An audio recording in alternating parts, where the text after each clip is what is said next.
This is the MCTV Weekday Update. Welcome to the MCTV News Update. I'm Alejandra Salazar. Here's a brief look at campus headlines today. Tomorrow marks the final day of the 2023 semester and also the end of another school year here at Texas Tech. Many students are currently packing up or already left for the summer. With that in mind, the city of Lubbock is encouraging Red Raiders to drop off unwanted items at recycling centers located near campus. Over the weekend, the city offered additional services at two sites located at 2901 Elgin Avenue and in one of First Baptist Church's parking lots. Both sites included large roll-off containers for items such as furniture, mattresses, and appliances. Students who still need to drop off large items before leaving town can do so at one of the city's convenience station locations. The closest one to campus is the North Side Station, located at 208 Municipal Drive, right next to the McKenzie Park. Texas Tech's Innovation Hub at Research Park recently won the Most Innovative Program Award from the International Business Innovation Association during their global meeting in Detroit. The award recognizes the Innovation Hub's Faculty Sees Startup program, which has enlisted more than 35 faculty members to act as entrepreneurial ambassadors here at the university. Those faculty have introduced more than 1,000 students to opportunities available to Red Raiders wanting to create their own business.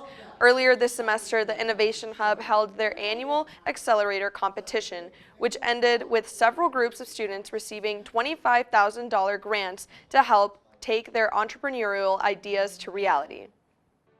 The Texas Tech Health Sciences Center held the first of several commencement ceremonies this past weekend. Graduates from the School of Nursing, Biomedical Sciences, and Health Professions walked the stage at the United Supermarkets Arena on Friday and Saturday. This week, commencement continues with the annual spring commencement ceremonies for the main campus. The weekend schedule kicks off at 11 a.m. on Friday and continues through Saturday afternoon. Graduates from the university's 10 colleges, along with the graduate school and university studies, will walk the stage during 5 ceremonies held at the United Supermarkets Arena. Each ceremony will be open to the public, but seating is limited. Texas Tech will also live stream the entire commencement schedule online. For more information, visit commencement.ttu.edu. With the semester coming to a close, the campus is a lot quieter as many students finish finals and leave for the summer. But before classes ended, one college decided to give students a final fun option to commemorate the semester in a colorful way. MCTV's Miguel Junco headed outside to the courtyard south of the Media and Communication Building to check out the event in person. RaiderCom and COMC are working together to hold the tie-dye and snow cone event today, April 27th from 11 to 2 p.m. Hosted on the south side of the MCOM building, RaiderCom, a student-run strategic communication firm at the college, set out to give students a breather from their studies with Bahama bucks and a free tie-dye experience. MK Lovell, the account manager for the event, says that it's important to recognize and reward student efforts, especially as the semester wraps up. We wanted to just show COMC students that we see all the hard work they're doing, finals are coming up, and that they deserve a break. The students are what make Com College what it is, what it's going to be, and what it always has been, which is something really great. Kenan Cohen, an account coordinator for the event, has been helping students with making their shirts since they began early in the day. Cohen says that the event led RaiderCom to running out of materials like cups and spoons from the high demand of snow cones. He also notes that the level of student engagement has put COMC on student radars. I think that this event has been really good about getting our students involved and just raising awareness about COMC.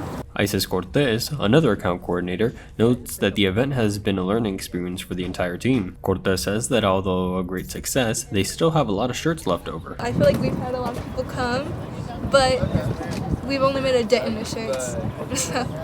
But there has been a lot of people. We've filled up both of our sign-up sheets already. By the end of the event, over 50 shirts had been tie-dyed and almost all the snow cones were gone. Any products, shirts, or materials would be carried over to be used by future RaiderCom and COMC teams. I'm hopeful that maybe we can pass on a lot of what we did to the next RaiderCom agency in the spring, and maybe they can pull us off even better than we did today. For Reporting from outside of MCOM, I'm Miguel Junco. Back to you. Thanks, Miguel. The last full week of the semester included a packed calendar of events, with many campus groups hosting final get-togethers before students started focusing on finals. One of those groups also invited in a special guest to help give a bigger perspective on the end of another school year. MCTV's Natalie Dupre stopped by the Sub-Matador room to find out more. The Texas Tech student organization Raiders Sisters for Christ welcomed Christian author and Instagram influencer Grace Valentine to Lubbock. As you can tell, there are a ton of college girls who came out to hear her speak and be encouraged by her relatable message. If you're a college-aged girl on Instagram, you've probably seen Grace Valentine's post and inspirational content for Christian followers. Her platform has grown significantly over the past couple of years after graduating from Baylor University. Not only does she write on her Instagram, but her new devotional, To the Girl Looking for More, is out now, and she even signed copies after the Raiders for Christ event. While Grace is a Baylor graduate, she was still able to show some love to Red Raider Nation. I did the Wreckham, so I did that, and as a Baylor Bear, I'm like, I guess I can do it. Grace Valentine's presence on Tech campus definitely drew a crowd of eager college girls ready to listen to the wisdom she had to share. I felt like the crowd was really interactive and was really ready to ask questions and do those kinds of things. And honestly, we're just hoping that the impact is that more Christian women on campus see that there's an opportunity and community here. And the people are so nice here, and so I think that has just been a joy, is just meeting the people and realizing, like, we all have so much more in common, even if we grow up in different towns, or if I'm in Florida, like, you know, the gospel brings us together, and also just like our struggles bring us together, and like using those in God's name. For MCTV, I'm Natalie Dupre. The Texas Tech baseball team extended their postseason resume over the weekend with another series win at home. Here's the details on that story and more in today's MCTV Sports Rundown. Red Raider baseball hosted Sam Houston State for a 3-game non-conference matchup on Friday, Saturday, and Sunday. Tech started off with a 12-10 victory in Game 1, but dropped Saturday's game 3-9. In the rubber match, the Red Raiders got to work early, scoring 4 runs in the first inning. The Bearcats tied it up in the third, but after that, Tech took the lead and held on for a 10-8 win, clinching the series. Tech baseball continues this week with their final non-conference action of the season, which happens to be the continuation of a matchup with Abilene Christian that started on April 25th. ACU and the Red Raiders will finish out the final 5 innings of that game, directly followed by Game 2 with the Wildcats, which is another makeup from a postponed game originally scheduled for April 4th. The action kicks off tomorrow at 4 p.m., with the second game starting 30 minutes after the conclusion of Game 1. This week also marks the beginning of postseason play for several Texas Tech teams. Women's golf begins regional play in the 2023 NCAA tournament today. The Red Raiders will compete in 3 rounds in Pullman, Washington, facing tough competition such as defending national champion Stanford and the champions from the ACC and Pac-12 conferences. Big 12 tournament action is on tap this week for the Texas Tech softball team, as they hope to extend their season with a rematch against number 2 seed Texas. The Longhorns swept the Red Raiders in Austin back in March, but Tech is hoping for better results as they bring their red-hot offense to Oklahoma City with eyes on an NCAA tournament berth. And the Tech's men's and women's track and field teams will finish out this week's schedule as they head to Norman, Oklahoma for the Big 12 Outdoor Championships. The men's team is currently ranked number 1 in the nation, with the women currently ranked number 13.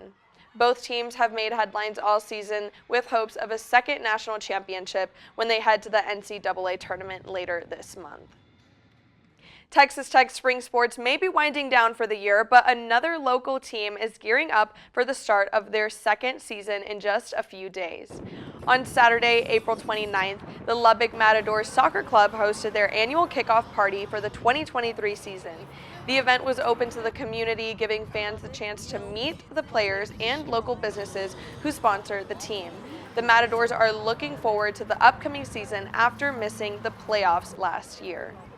I'm really excited to have our mascot, our players here, to be able to be out in the community, have game days again, because we do have a short season, and so just getting excited to be able to be around our fans once again.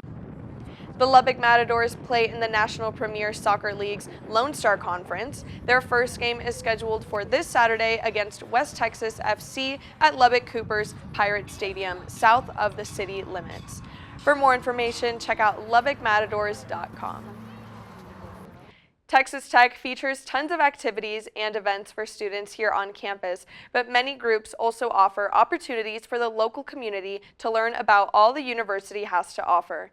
MCTV's Brian Crane recently visited one tech facility that offered some of Lubbock's youngest residents the chance to have some fun while discovering a unique collection of artifacts housed on campus.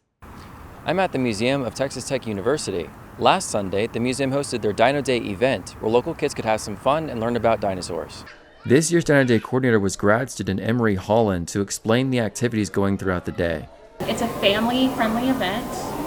We have crafts, shows, games, they're doing scavenger hunts, raffles that are all dinosaur themed. MHSA President Zane Hobson handled the Dino Dig, an archaeological themed event. I'm the president of MHSA, and we're here volunteering today at the Dino Day event. MHSA is the Museum Heritage Student Association that is housed here in the museum. And doing this is just giving back to the museum. I love this museum with all of my heart and soul. Me and my boyfriend, we're both hosting the Dino Dig, which is a little mini excavation simulator that allows children to simulate in a very minute way in which we do in field work, which is excavating bones. Aside from kids' activities, Dino Day is also a showcase of Texas Tech Museum's extensive and long-running dinosaur exhibit. Dino Day is one of several public programs that we do. In the education division, it's our job to make connections between our visitors and objects. So Dino Day started many years ago. I've been here a long time, but Dino Day was in place before I came. And Dino Day is to showcase the museum's collection and research into dinosaurs. Assistant Director Jill Hoffman explained the Texas Tech Museum beyond Dino Day. This museum is unusual. Most university museums are just one thing, like just art or just geology. But here we have art, clothing and textiles, paleontology, dinosaurs, natural history, ethnology, anthropology, history. The Texas Tech Museum is located off of 4th in Indiana. The museum is open from 10 to 5 to 1 to 5 on Sunday, showcasing their Centennial exhibit. I'm Brian Crane with MCTV. Back to you. Thanks, Brian. The art community here in the Hub City continues to grow each year, and that includes the addition of several regular events that offer an outlet for local artists. And as MCTV's Lucas Moreno discovered, one of those events is creating an environment that allows for much more than just standard art. Similar to the First Friday Art Trail, the Oddities Art Market is a biannual event that brings together a specific type of art, the alternative style, the unusual types of art that are not typically mainstream in cities such as Lubbock. Oddities it was started by Mary, Sam, and Caitlin because they had been doing First Fridays, and they really wanted one that highlighted the more like alternative artists, and that's kind of how it got started and what it's about. Give it up for the incredible Maggie! Special guests today included performances by local drag queens and the TTU Entomology Club. As the logo would suggest, though, there are a few creepy crawlies that come in to the Oddities Art Market, this time hosted by TTU's own Entomology Club. Guests were allowed to pet some of these creatures or let them crawl on them if they so chose. Whenever we first started, it was in one studio space, and we had roughly 15 vendors just on individual tables each, and it's grown and grown, so to where roughly we have 40 plus vendors, and it continues to grow every single time, and just seeing the connections that they all make and that they come back, and then some go off and are able to like start their businesses off has been really rewarding to watch. New food trucks came to the event, such as the Wicked Kitchen, which featured a variety of $5 coffee creations for guests to enjoy. We try to have a diverse collection of art, so we'll have like soap makers, apothecary makers, but we'll also have like bone collectors, people that make art specifically with bones and like taxidermy things. These are all local artists, so they're all handmade. We kind of ensure that everything that they make is from them. It will be at least 6 months until the next Oddities Art Market, as this is only a biannual event. So be sure to follow them at Oddities Art Market on Instagram to be in the know when the next one occurs. For MCTV, I'm Lucas Moreno. Back to you. Thanks, Lucas. That's it for today's MCTV News Update. Be sure to check TTU Hub for more news and tune in next semester for the MCTV Weekday Update. Have a great summer break.